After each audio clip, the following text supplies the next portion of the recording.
Welcome to another installment on our series on investing.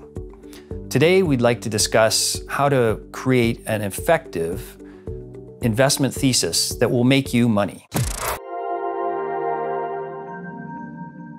Often, investors come across information which catches their attention and opens their imagination into how the world may change in the future and how they could profit from it.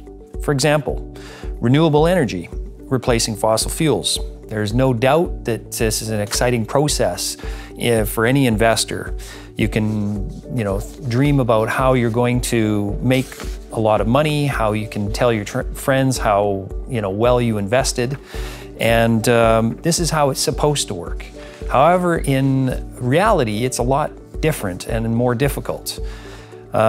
Specifically, you may often get the trend or the scenario right, but the investment thesis wasn't well thought through. And as a result, you can lose money. So what we'd like to do today is show you how you can frame your ideas into an investment thesis which will make you money.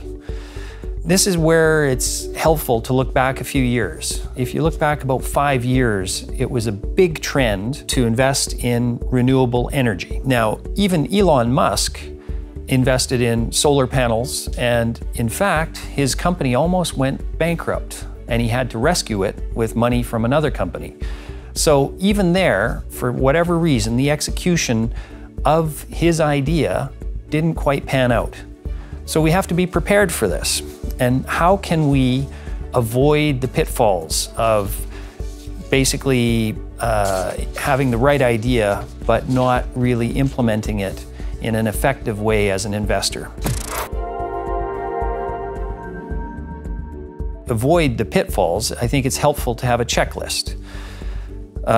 First of all, you have to ask yourself, do you really understand the company or the sector that you're investing in enough? Typically, investors only see or are only shown the opportunity that exists. But what they really need to do is be thorough in their analysis. For this, there's a very simple way to think about it, and it's called a Swot analysis.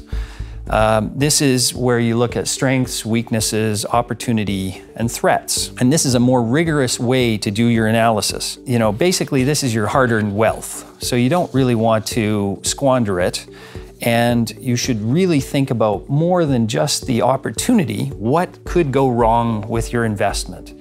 And these are the things that will, in the end, result in good performance. Second thing, past performance is not an indication of future performance. Here we have something called Gartner's hype cycle. And this is where expectations of investors are shown on this axis, and basically time for that idea to play out is along this axis. And as you can see, an innovation happens and everyone gets excited, and the media promotes a lot of stories about this topic because everybody's interested in it. And it's at this peak of inflated expectations where you get a lot of overvaluations, and where everybody is actually focused on this particular type of investment or company is probably the wrong time to invest, because the reality then will kick in. And this is where you get the trough of disillusionment, which isn't a very fun experience as an investor. You can think of this almost as a stock price probably falling in the subsequent period after you've invested. And then, if the company is well run and successful against its competitors, it will recover, and basically reality will be a profitable company in the long run. But this takes time. And in the meantime, investors can make a lot of mistakes, such as buying high, selling low, because they're afraid that it's going to go to nothing. But really what you should be doing is thinking through your investments very carefully. Even good ideas, badly executed, will become unprofitable. And I think another thing that you really need to think about is, who are the stakeholders in these companies. For example, what are the motivations of the other shareholders or management or the regulators? These are things that can derail a potentially profitable company if it's mismanaged or if the shareholders are not looking after generally the well-being of the company, or if the regulators see it as a threat to sort of the common good. Finally, I think the important thing is also at the end is to think about what's your exit. Once this idea and the fantastic growth part of the story has played out, the market has become saturated and the industry has become mature, you have to think about your exit. When do you want to exit this? And is there an exit?